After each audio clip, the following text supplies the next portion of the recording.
Hello, friends, and welcome to my Eurovision Boppery channel, where I'll be mainly reacting to this season's bops and ballads. Today, we're doing something a little bit different. We're watching the first semi-final. I'm giving my prediction to the running order.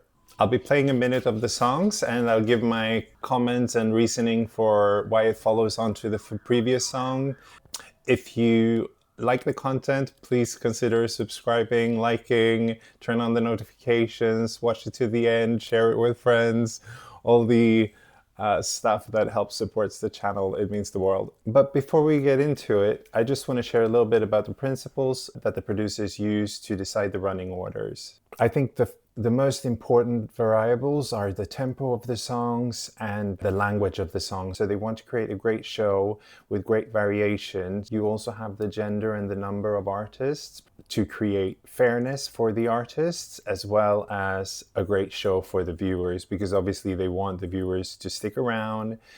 In today's semi-final, we have both the strongest quarter and the weakest quarter, in my opinion. And that's just what the producers got to work with. Let's have a look at all the countries competing in today's semi-final. So as you can see, I've created a diagram. Up-tempo songs at the top, ballads at the bottom, English to the left, non-English to the right. And as you can clearly see, the vast majority in the semi-final is at the top. So we don't have much ballads to work with here. We'll have to use mid-tempo songs to contrast. You can use other variables like genre as well. They usually don't want to tank a favorite by putting them in a bad position like second or... Anyway, that's enough of me talking. The most important thing is to create a great, fair show for all the contestants and for the viewers. They want to create an even flow and help trees pop by contrasting them with other types next to them. And lastly, they also want to get the show going with something upbeat, something engaging, something accessible, and they tend to want to go out with a bang. So having said all that, this is my prediction for the running order. It's just a bit of fun, to be honest, and I hope you enjoy the show. First song of the season, it is Sweden, Felicia, My System. It's an instant attention grabber. It's quite accessible, well produced, pretty high quality EDM pop. It's energetic, it's really grab your attention, and this will engage viewers. Sometimes they tend to not put favorites in the first spot, but I think Felicia is not super high favorite, so they might do that. There's also other entries that could have gone in this spot, like Georgia, Greece. Last year they went with Vibe or in Icelandic, so they could go with a non-English language. But I think this time they'll go back to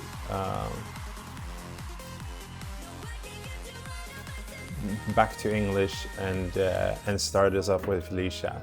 Next out we have Portugal with the Bandidos do Cante singing Rosa. It's ballad. It will contrast Felicia's more high energy. It's still like high quality. Will help engage other types of viewers that might not be in for but want something more calm, authentic, very endearing. The harmonies are beautiful. This is more timeless, whereas Felicia is more, it's very current. So this will help both songs pop for sure. Following Portugal, we have our first automatic qualifier. Sarah Engels is singing Fire for Germany. So the first few spots are usually, after the opening, are usually reserved for a little bit weaker entries. This is still very accessible. It's very generic, and a lot of people tune into Eurovision to watch this, and it doesn't have to worry about qualifying because it's already an automatic qualifier. Normally, maybe I would have put that a little bit later in the first half, but I think this is a good contrast as well to what comes after.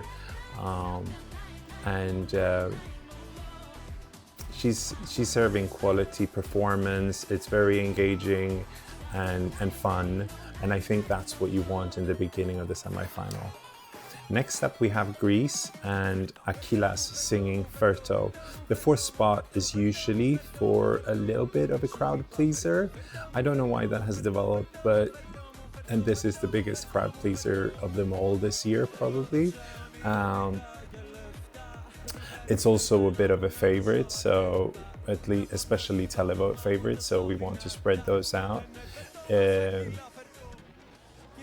is an upbeat bop, just like Germany, but then it also has this slower moment, and it has a much more authentic and feel, and it's also in Greek, so that contrasts Germany pretty well.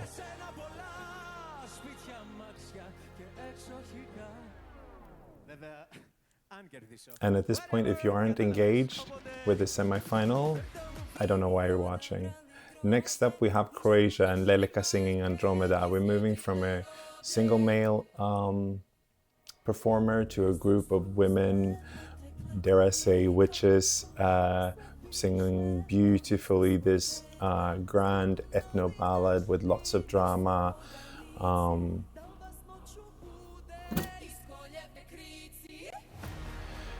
The previous song, Ferto, is very modern and contemporary, and this kind of with lots of playful, fun sounds, whereas this is more serious, and it has such a medieval vibe to it. So I think that will definitely help both of them pop.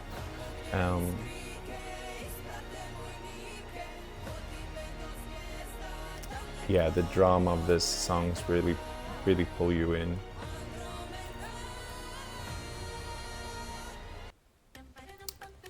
So next up we're going to Georgia and Bzikebi singing On Replay, moving back from something more serious to something more lighthearted and fun. This also is more accessible, so it will help pop after Croatia's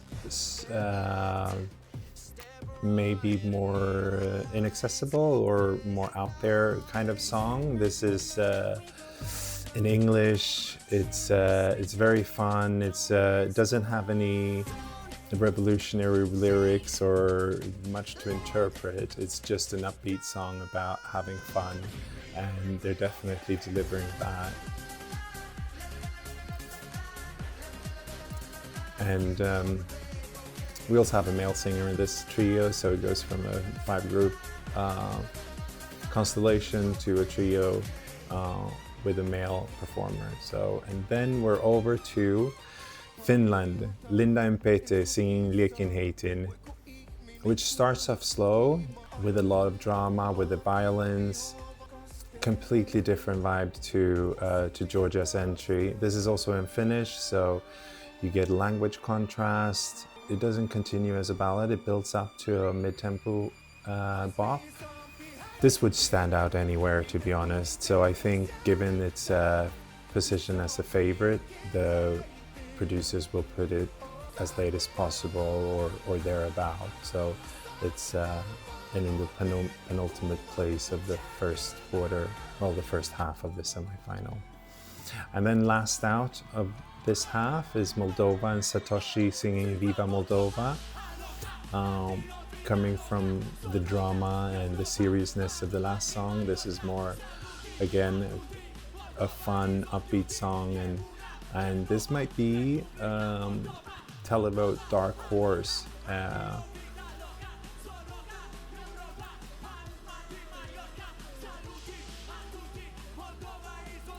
Also mix of male and female people on stage. And Finland being a more soft, intimate, emotional entry. This is maybe more harsh, but also lighthearted. Like, you don't take it that seriously. Like, I take the entry seriously, but you also you don't have to overthink the lyrics. So kicking off the second half of the semi-final is Poland with Alicia singing Pray. Female artist performing a quite structured performance, lots of choreography and not at the and it's a lot more of a sleek performance than the chaos of Moldova. At this point in the semi, going into the second half, we're also getting maybe some more entries that doesn't have the same wide appeal as the fan favorites of the last few entries. But we're switching up, going from non-English language to English language, with also switching up the genre, looking at gospel, rap, and contemporary R&B. But then moving into something from the maybe heaviness and depth of Poland. Estonia with Vanilla Ninja, Too Epic to Be True, delivers a more retro style chick pop rock entry. It's a lot more accessible. It's a lot less serious, a lot more fun, so that will help it pop. It borders on pretty camp, and this will appeal to a different segment of the public than Alicia, I think.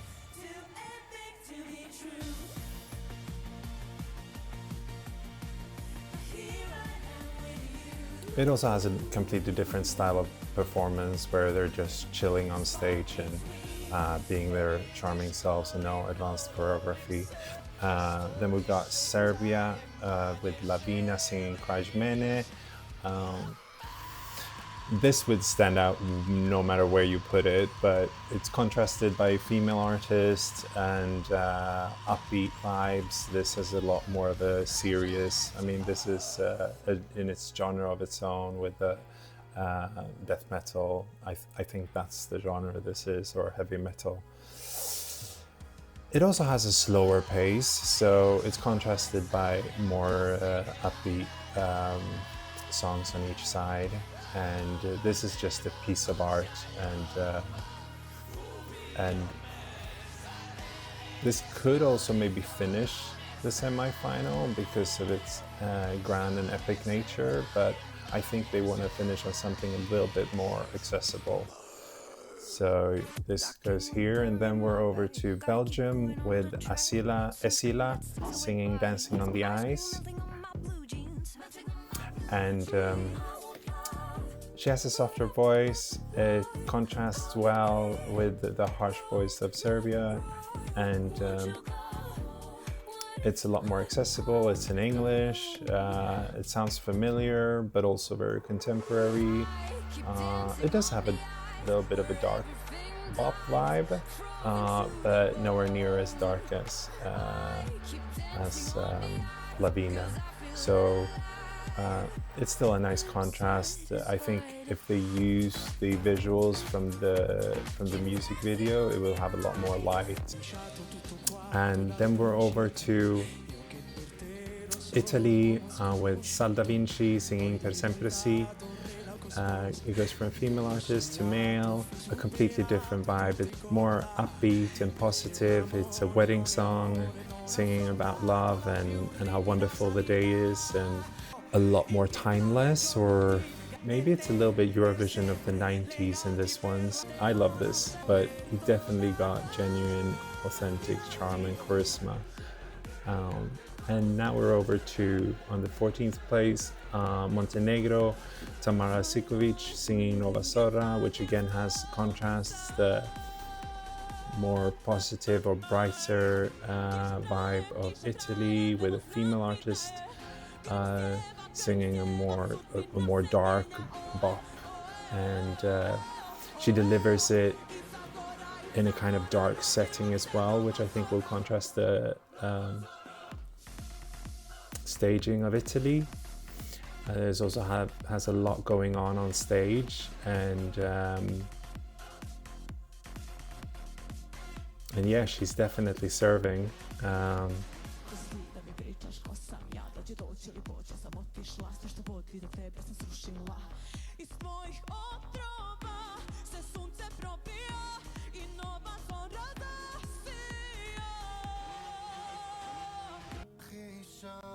Then we're switching over to Noam Betam singing Michelle for Israel, which has a lot of softer start. It carries a lot of drama and depth as well, and obviously it's a male singer, contrasting the female singer Montenegro. The drama and depth is kind of, it's more in an accessible way than the drama and harshness of Montenegro, of Tamara's song. Although we do get a lot of anguish and heavy feelings here, as opposed to Tamara's song, which is more an empowerment song, really.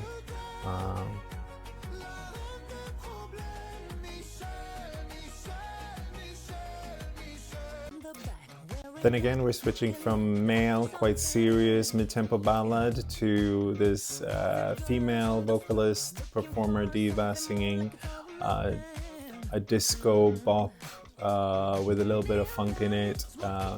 This is a lot more light-hearted and fun, and contrasts the kind of the seriousness and the pain of the last entry well with this kind of like airy joy disco vibe. In terms of staging, I think this should have a lot more colors. And then to finish it off, we have Lithuania Lion Checha singing Solo Quiero Más, which is a quite grand and epic song, both visually as well as sonically. And they tend to want to put something impactful last. They could maybe swap this one with Israel as well, but I think this is the way they will go. I would definitely do it this way, because this leaves such a great mark, and it doesn't favor any specific country, because this is not a favorite to win or anything. So it's it also has some parts in English, making it a bit more accessible than ending it with a non-English song.